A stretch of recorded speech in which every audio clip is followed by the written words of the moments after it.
بسم الله الرحمن الرحيم. السلام عليكم ورحمة الله وبركاته. الحمد لله رب العالمين، والصلاة والسلام على أشرف الأنبياء والمرسلين وعلى آله وصحبه أجمعين. أما بعد، tunaendelea na tafsiri katika suratu Maryam, na leo tutasoma aya ya 41 mpaka aya ya 50. Aya hizi zinaelezea kisa cha Nabii Ibrahim na mazungumzo yake na baba yake Nabii Ibrahim akiitwa Azar. Na hiki kinakuwa kisa cha 3 katika visa vinavyozungumzwa katika surati Maryam. Mwenyezi Mungu anatuambia wadhkur fil kitabi Ibrahima, mtaje au watajie, wasomee juu yao katika sura hii kisa cha Nabii Ibrahim. Innahu kana siddiqan nabiyya, Ibrahim alikuwa ni nabii, lakini alikuwa na sifa ya kusema kweli. Ile sifa yake ya kusema kweli, kwa namna ule ukweli ulivyomkamata, Mwenyezi Mungu pia anamtambulisha hivyo kwamba huyo alikuwa na sifa ya kusema kweli. Anatuambia idh qala li abihi, pale aliposema kumwambia baba yake akiitwa Azar, ya abati, ewe baba yangu, lima ta'budu ma la yasma'u wa la yubsir, kwa nini baba unaabudia kitu ambacho hakisikii wala hakioni? Akikusudia yale masanamu walikuwa wanayabudia. Wala yughni anka shay'an, na wala kile unachokiabudia hakikuletei manufaa wala hakiwezi kukudhuru. Ya abati, e baba yangu, inni qad jaani min al-ilmi, mimi nimejiwa na elimu kutoka kwa Mwenyezi Mungu, ma lam yatik, elimu ambayo wewe haikukufikia. Fattabi'ni, basi na kuomba nifate mimi. Ahdika siratan sawiya, nitakuongoza katika njia iliyo ya sawa sawa. Ya abati, e baba yangu, la ta'budi shaitana, usimuabudie shetani. Inna shaitana, kwani hakika shaitani, kana lirrahmani asiya, huyu amemuasi Mwenyezi Mungu, kwa hiyo usimuabudie. Ya abati, ewe baba yangu, inni akhafu an yamassaka adhabu min arrahman, mimi nachelea, naogopa mimi na wasiwasi mkubwa wewe isikufike adhabu kutoka kwa Mwenyezi Mungu kwa huku unakofanya kumshirikisha Mwenyezi Mungu, ushirikina huu unaofanya, kuasi unakoasi, naogopa isikufike adhabu kutoka kwa Mwenyezi Mungu. Fatakuna lishaitani waliya, na wewe ukawa ni mfuasi wa shaitani, yani huna namna nyingine isipokuwa wewe ukawa ni mtu wa shaitani, mmekuwa pamoja katika adhabu kutoka kwa Mwenyezi Mungu.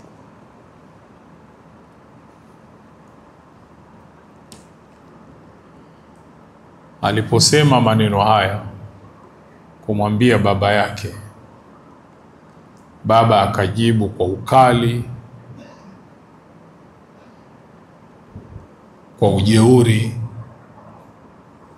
kwa kumwambia qala araghibun anta an alihati ya Ibrahim, Mwambie wewe Ibrahim, unapinga wewe hii miungu yangu mimi na unaiacha, unatafuta mwingine wa kuabudiwa isiyokuwa hawa, yani yale masanamu. La in lam tantahi, kama hukuacha mwenendo huu, la arjumannak, nitakupiga kwa mawe, nitakutukana. Na kwa hivyo wahjurni maliyan, kama hukuacha basi kaa mbali na mimi. Yani lugha nyepesi ni ile ya kwamba tumezoea sisi kuwa mzazi anamwambia mwanawe, bwana kama hufanyi ninavyotaka basi sina radhi na wewe na tusionane mpaka kiyama.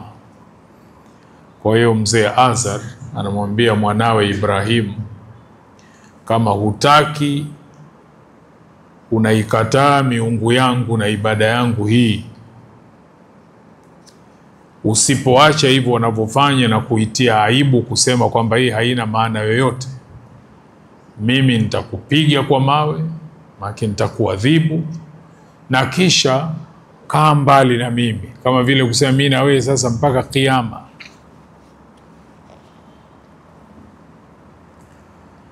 Alipojibiwa maneno hayo, Nabii Ibrahim akasema, qala salamun alaik, kamwambia baba yake, amani juu yako, kama vile kumwaga, bwana mimi na wewe baba, kwa heri, sitokuudhi tena kwa maneno yoyote, sitokusumbua, sitokutaabisha, mimi ninakuaga. Kwa natekeleza amri ya kuondoka kuwa mbali na yeye, lakini anaonyesha kuna kazi hatoacha kuifanya. Anamwambia, saastaghfiru laka rabbi, mimi nitaendelea kukuombea msamaha. Yani maana yake naendelea kukuombea Mwenyezi Mungu akuzindue, utoke uko kwenye kuabudia masanamu, urudi katika njia ya sawa sawa. Innahu kana bi hafiyan, kwani Mwenyezi Mungu kwangu mimi amekuwa mpole na mwingi wa wema ananifanyia. Kwa hivyo nataraji nitaendelea kukuombea pamoja na hivyo ulivyofanya.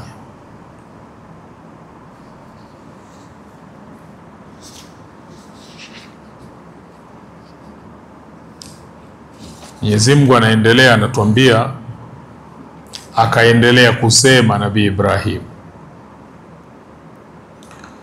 wa a'tazilukum, na mimi nakaa mbali na nyinyi, wama tad'una min dunillahi, sio nyinyi tu lakini pia nakaa mbali na vile mnavyoabudia ambao sio Mwenyezi Mungu. Wa ad'u rabbi, na namuomba mimi Mwenyezi Mungu, asa alla akuna biduai rabbi shaqiya, mimi nataraji kwa kumuomba Mwenyezi Mungu dua yangu hatonifanya mimi kuwa katika watu wabaya, watu waovu, mimi nitakuwa katika watu wema.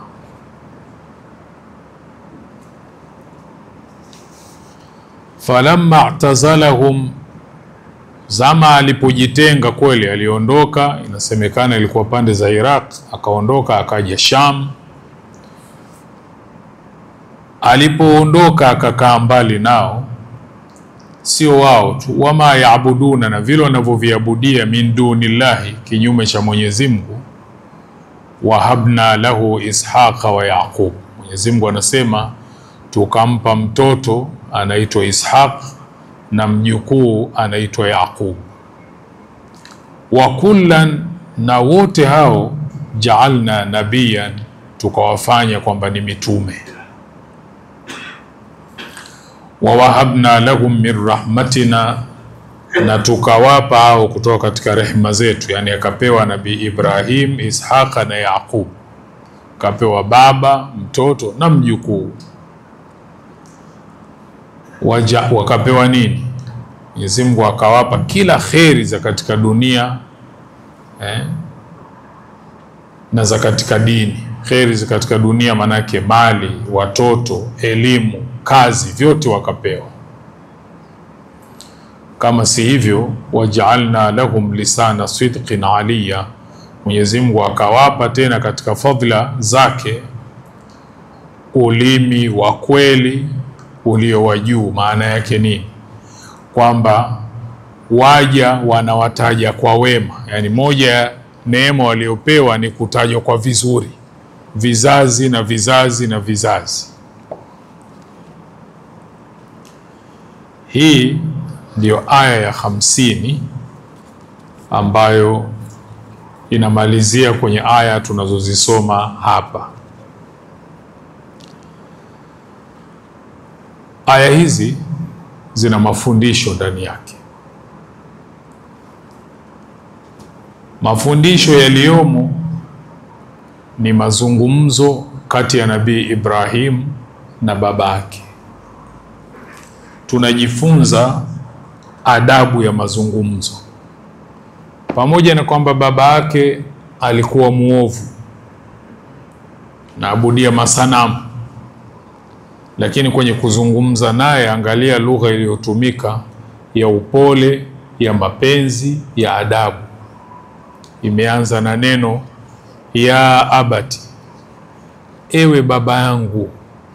Anazungumza naye kwenye lugha yenye adabu, lugha ya upole na lugha ya mapenzi.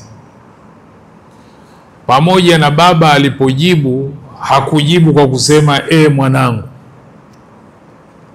kuonyesha ule ukali aliokuwa nao na kama kuto kukubali alichokuwa anaambiwa. Lakini mtoto bado akasema, nitakuombea msamaha. Yani manake naendelea kukuombea dua wewe babangu, ili uendelee ukae katika njia ya sawasawa, usipotoke. Sasa fundisho tunaolipata, inawezekana wewe lugha yako kali zaidi kwa baba yako ambaye hasali pengine. Nabii Ibrahim baba yake alikuwa anaabudia masanamu, lakini lugha yake ilikuwa lugha ya adabu, lugha ya upole, inaonyesha heshima kwa baba yake. Lakini pia inaonyesha mapenzi ya hali ya juu, kwamba nakupa nasaha hizi baba, mimi nisingependa kuona wewe unakutwa na adhabu kutoka kwa Mwenyezi Mungu. Sipendi kukuona wewe uwe kundi moja na Ibilisi, kwamba ndo mwenzako. Kwa hiyo tunajifunza namna ya mazungumzo na wazazi wetu, lakini namna ya mazungumzo haya pia tunapojifunza sisi tuyatumie na turithishe kwa watoto wetu, hasa kwenye kipindi hiki cha kwamba hakuna muda wa kukaa kuwafundisha watoto namna gani ya kuzungumza na watu wazima.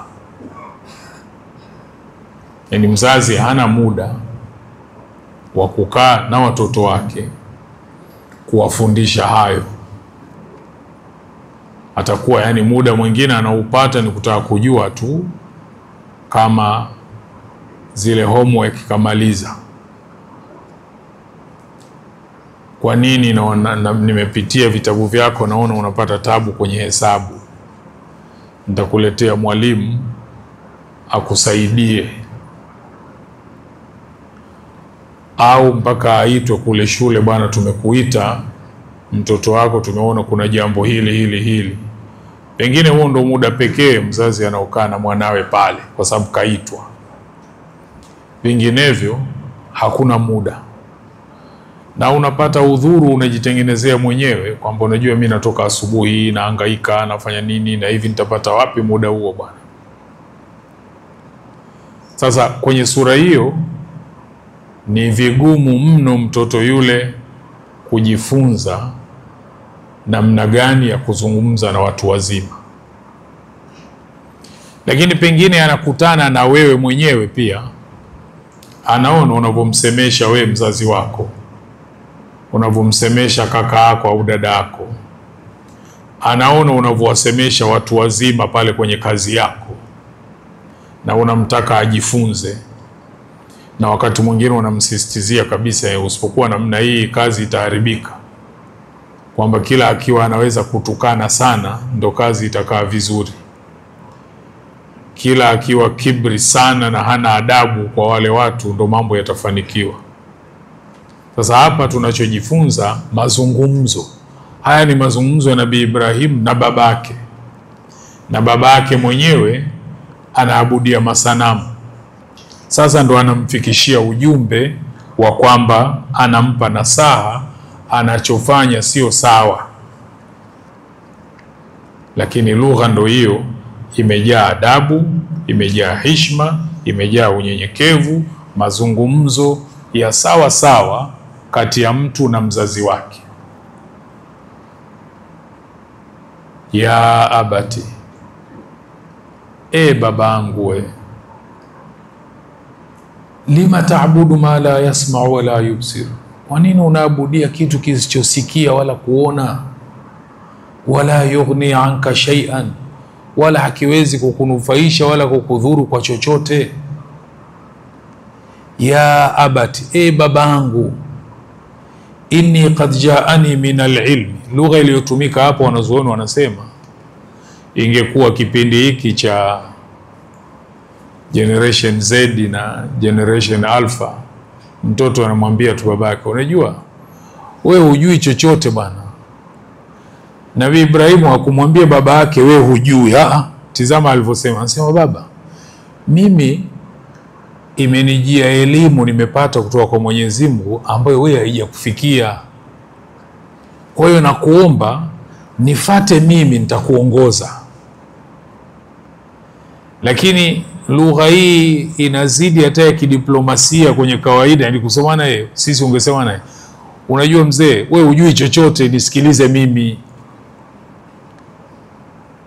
Lakini Nabii Ibrahimu hakusema hivyo. Mungu anatuelekeza hapa. Angalia lugha iliyotumika.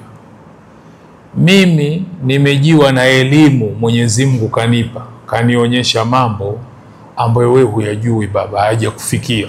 Tena hakusema huyajui, anasema wewe hajakufikia. Sasa fattabi'ni, nifuate mimi. Ukinifuata ahdika siratan sawiya, nitakuongoza kwenye njia ya sawa sawa.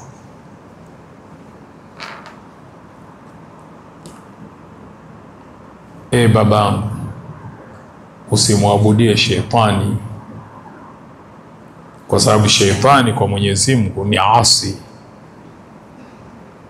Sasa utaratibu huu mzuri wa mazungumzo sisi tunao.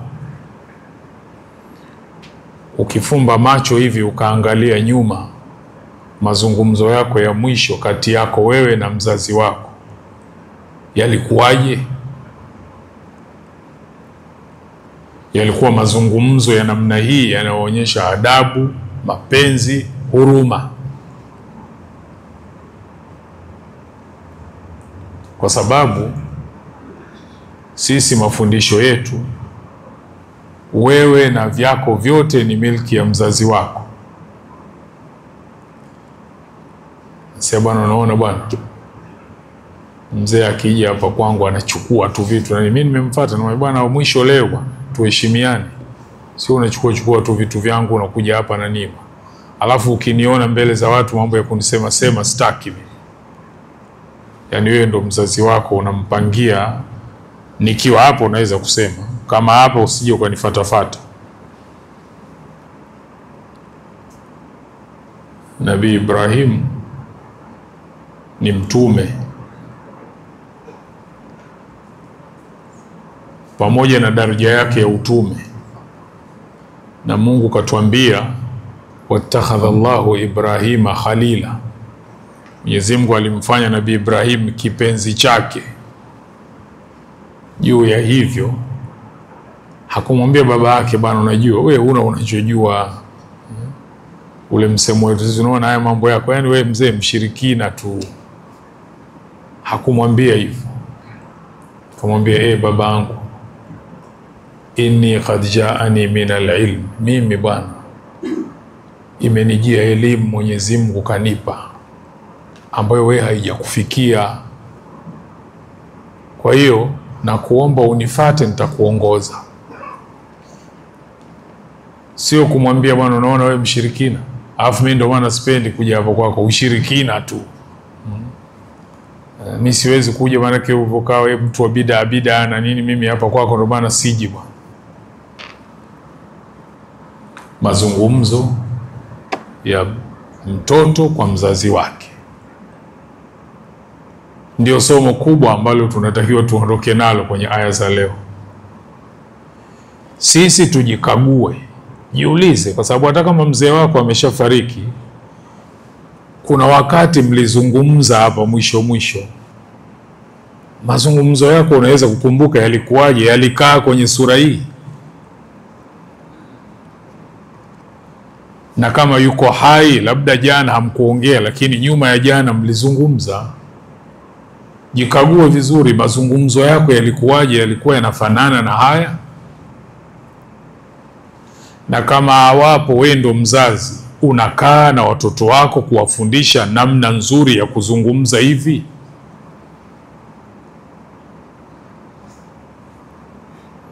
Vinginevyo isiye ikawa unayavuna ulioyapanda. Mzazi na mwanae walipokwenda kushtakiana kwa Saidna Umar pale, tulieleza mtoto alisema, bwana mimi nitampaje haki zake huyu mzee wakati yeye za kwangu hakunipa. Zipi? Akasema mimi nimesikia bwana, haki ya mtoto kwa mzazi wake ni kumchagulia mama mwema. Huyu mama alonichagulia mimi, siwezi hata kusema mbele za wenzangu mama yangu ndo huyu. Jina zuri, hakunichagulia jina zuri. Kuhakikisha najua Qur'ani pia hakusimamia. Kwa Saidna Umar akamwambia yule bwana, wewe umeanza kumuasi mwanao kabla mwanao hajakuasi wewe. Sasa ili usemeshwe mazungumzo ya namna hii, fundisho la kuondoka nalo sisi, ni lazima wewe mwenyewe utengeneze. Na unatengeneza kwa kufundisha, lakini la pili ni ile wanasema unalea kwa kuiga, atarbiyatu bilqudwa. Yani yule mtoto mengine awe anajifunza kwa kuiga, kukuona wewe unavyofanya. Yani huwezi kuwa upendi mwanao avute sigara tena wakati unamshambulia kwa nini na mwenyewe unayo mkononi. Haitowezekana. Huwezi kuwa unataka akusemeshe lugha nzuri ya adabu kwa sababu wewe ni babake, lakini yeye anashuhudia wewe unavyomsemesha babako. Tofauti na hivyo. Huwezi kutaka uheshimiwe kama mtu mzima katika familia, lakini wewe unamtaka akuheshimu, wewe anakuona watu waliokuzidi wewe kwenye familia unavyowasemesha. Kwa hiyo unalea kwa yule mtu kuiga. Mmoja katika wanazuoni wakubwa alialikwa, yani kulikuwa na mwingine tena yeye mwanafunzi wake, lakini naye shekhe. Yule shekhe kuna nyumba pale, yeye ndo kakaribishwa mgeni. Shekhe wake alipokuja kutembea Dar es Salaam hapa, akatengeneza utaratibu, akamwalika kwenye ile nyumba. Akaenda shekhe mkubwa. Alipofika pale, mambo yamekwenda, mazungumzo, darsa, nini, kila kitu. Alipomaliza wakamuaga, shekhe akaingia kwenye gari imeondoka. Na pale alipopelekwa ilikuwa maeneo ya Kinondoni. Watu wameshasahau kwamba shekhe alikuwa anarudi Kariakoo. Mara wakaona ile gari inarudi. Watu wote wakashtuka, kasahau nini shekhe na nini. Kufika akasema bwana, maana mwanzo alitambulishwa na yule mwanafunzi wake, bwana mwenyeji wetu ni huyu. Kwa aliporudi akauliza, bwana yule mwenyeji wetu yuko wapi? Yule bwana alikuwa ndani. Akaitwa. Alipoitwa kuja pale, hakidhani kuna jambo zito ambalo yeye ndo aliliona zito. Shekhe akasema, bwana unajua nilipoondoka nikakumbuka kama wewe nilikuwa sijakuaga na wewe ndo mwenyeji. Kwa hiyo bwana, sasa nimerudi, naomba ruhusa. Kwa hiyo ruhusa ikatoka, lakini watu wakapata darasa.